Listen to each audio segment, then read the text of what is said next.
নিঃসন্দেহে আখ চাষ হচ্ছে লাভজনক চাষ। যদি এটি পড়ে যায়, বাঁকা হয়, হেলে যায়, তবে কিন্তু এর মূল্যটা অর্ধেকে চলে আসে। আসসালামু আলাইকুম ওয়া রাহমাতুল্লাহি ওয়া বারাকাতুহু।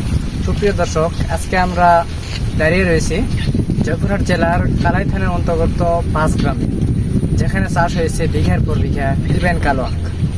আজকে আপনাদের সামনে আলোচনা করব ফিলিপাইন ব্ল্যাক সুগার কেন বা ফিলিপাইন কালো আখ চাষ করতে গেলে কোন বিষয়টাকে অধিক গুরুত্ব দিতে হবে, কোন বিষয়ের প্রতি গুরুত্ব না দিলে এই আখ চাষে ক্ষতির সম্মুখীন হতে পারে।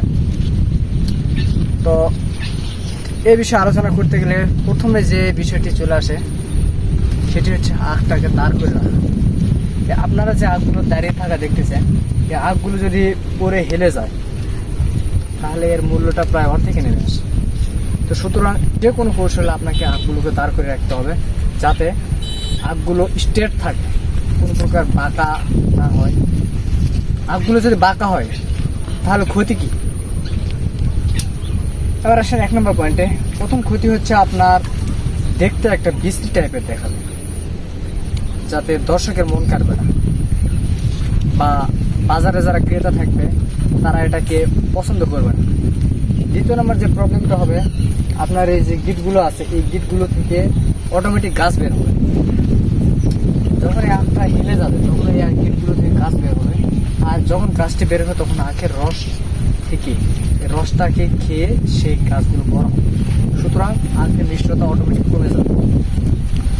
তো যখন এই আখগুলো পড়ে যাবে, হেলে যাবে, পাকা হয়ে যাবে, তখন একটার পর একটা সারি যখন আখের উপর পড়ে যাবে, তখন আপনি আমাদের প্রতিনিয়ত যে কাজটি, আখের পাতা খুলে দেওয়া, এই কাজটি করতে পারবেন না। একটার উপর একটা যখন পড়ে থাকবে তখন আপনি এই কাজগুলো করতে পারবেন না।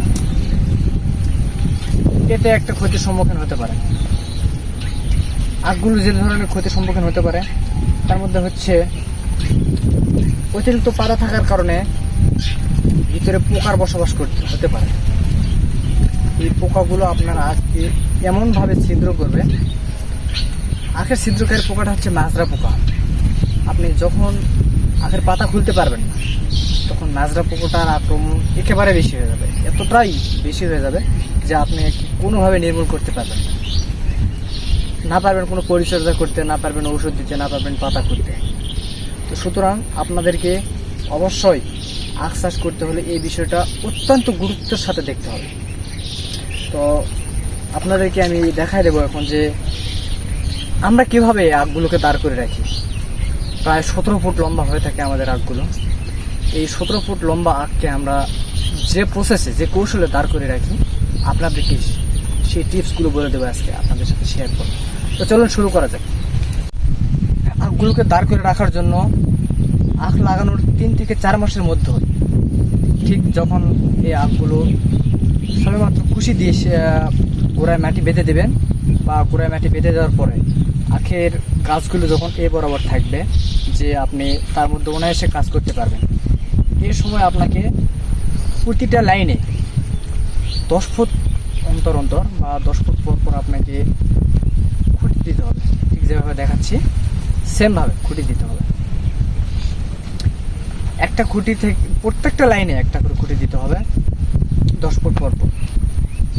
এভাবে দেওয়ার পরে এই খুঁটিগুলোকে আপনাকে আটকানোর জন্য চারপাশে অতিরিক্ত ছোট ছোট খুঁটি কেটে ঠিক খুঁটি থেকে 1.5 থেকে 2 হাত দূরত্বে এটাকে পুঁতে দিয়ে সেখান থেকে টানা দিতে হবে, যাতে করে কোনোভাবে অপোজিট পাশে যত ভর হোক, ঝড় হোক, বাতাস হোক, হেলে না আসে।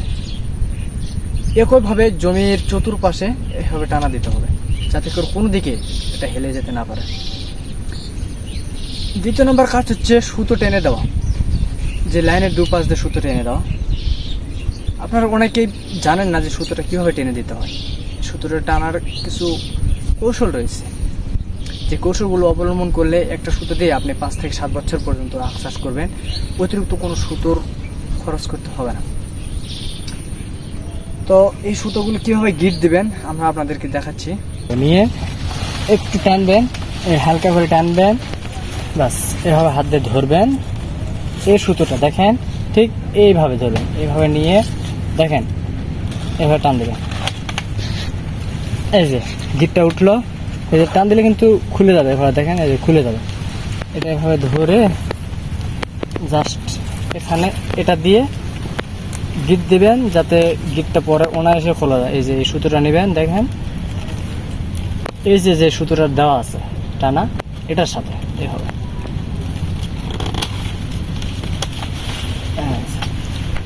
এভাবে গিটটা দিবেন, ব্যাস। পরবর্তীতে এটা টান দিয়ে খুলবেন, এটা টান দিবেন, অনায়াসে খুলে যাবে সুতোটা। এটা টান দিলে অনায়াসে খুলে যাবে।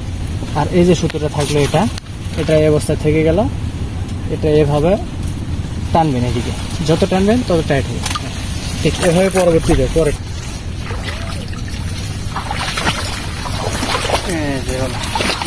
আবার সেম এগিয়ে নেবেন, আবার এখানে ডান হাত দিয়ে দিবেন, বাম হাত দিয়ে ধরবেন, এই সুতো নিচ দিয়ে নেবেন, এইভাবে এভাবে টানবেন, এই যে সুতোটা ধরবেন, এই সুতোটা দিয়ে আবার এইভাবে সেম সিস্টেম।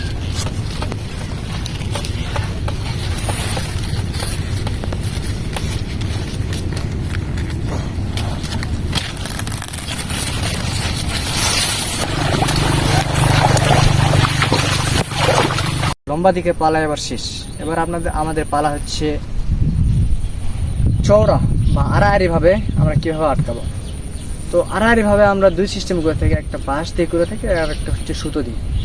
তবে সুতো দিয়ে আমরা বেশিরভাগ করে থাকি, যদি বাঁশ দিয়ে করতে পারেন তাহলে সেটা আপনার জন্য প্লাস পয়েন্ট, এটা একটা বেটার সিস্টেম হবে, যাতে হেলে দুলে যাওয়ার কোনো সম্ভাবনা থাকে না। তো আপনার যেভাবে করেন ঠিক একই নিয়মে করবেন, একই গিটগুলো দিবেন।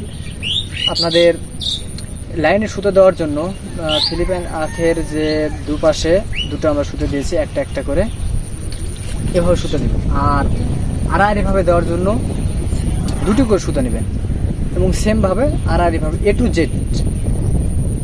আখের জমিটা সাধারণত উত্তর দক্ষিণ লম্বা হয়ে থাকে, তো সুতরাং আড়াআড়ি হচ্ছে পূর্ব পশ্চিম। পূর্ব পাশ থেকে ধরলে পশ্চিম পাশ পর্যন্ত যাবেন এবং পশ্চিম পাশে ধরে পূর্ব পাশ পর্যন্ত, একইভাবে প্রতিটা খুঁটি থেকে খুঁটি টানা দেবেন এমনভাবে যাতে কোনো পাশে হেলে দুলে না যায়। তো এ ছিল আমাদের টিপসগুলো, যেভাবে আমরা ফিলিপাইন আখ আমাদের এই প্রায় 17-18 ফুট লম্বা আখগুলোকে দাঁড় করে রাখি এভাবেই। এবং পরবর্তীতে আরেকটা বিষয়ে বলে গেছি আপনাদেরকে বলতে, যে প্রথম সুতোটা কত দূর পর দেবে। প্রথম সুতোটা দিতে হবে প্রায় 2.5 থেকে 3 ফুট উচ্চতায়। ঠিক ধরা যায় যে আপনি পিঁড়ির উপর দাঁড়ায় আপনার কোমর বরাবর দেবেন, এবং দ্বিতীয় সুতোটা দিবেন আপনি ঠিক খুঁটির মাথা বরাবর, যত দূর পর্যন্ত আপনি হাত দিয়ে স্বাভাবিকভাবে সুতোটা দাঁড়তে পারবেন সেই জায়গা দিবেন। যদি আপনার আখের হাইট একান্তই লম্বা হয়ে যায়, অতিরিক্ত লম্বা করে থাকেন, 12 মাস আপনারা বয়স করে থাকেন, পর্যাপ্ত বয়স করে থাকেন, বীজ উৎপন্ন করার ইচ্ছা থাকে, তাহলে আপনারা অবশ্যই পূর্ণবয়স্ক করে নেবেন।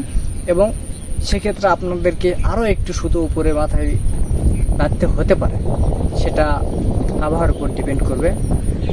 আবহাওয়া যদি স্বাভাবিক থাকে, পরিবেশ যদি স্বাভাবিক থাকে, তাহলে নাও লাগতে পারে। তো আজকে এই ছিল আপনাদেরকে দেওয়ার মতো মেসেজ। তো আজকে আর ভিডিও লম্বা না করে এ পর্যন্তই। সকলে ভালো থাকবেন, সুস্থ থাকবেন, এবং আগামীতে আপনাদেরকে আমাদের সকল টিপসগুলো আমাদের ফিলিপাইন আখের লাগানো থেকে শুরু করে, চারা লাগানো থেকে শুরু করে সেই হারভেস্ট পর্যন্ত, বাজারজাতকরণ পর্যন্ত আমরা যে প্রসেস অবলম্বন করে থাকি আপনাদের মাঝে যেন ছড়িয়ে দিতে পারি এই মেসেজগুলো, এই আশা ব্যক্ত করে আপনাদের কাছে দোয়া এবং ভালোবাসা চেয়ে নিয়ে আজকের মতো এখানে বিদায় নিচ্ছি। আসসালামু আলাইকুম ওয়া রাহমাতুল্লাহি ওয়া বারাকাতুহু।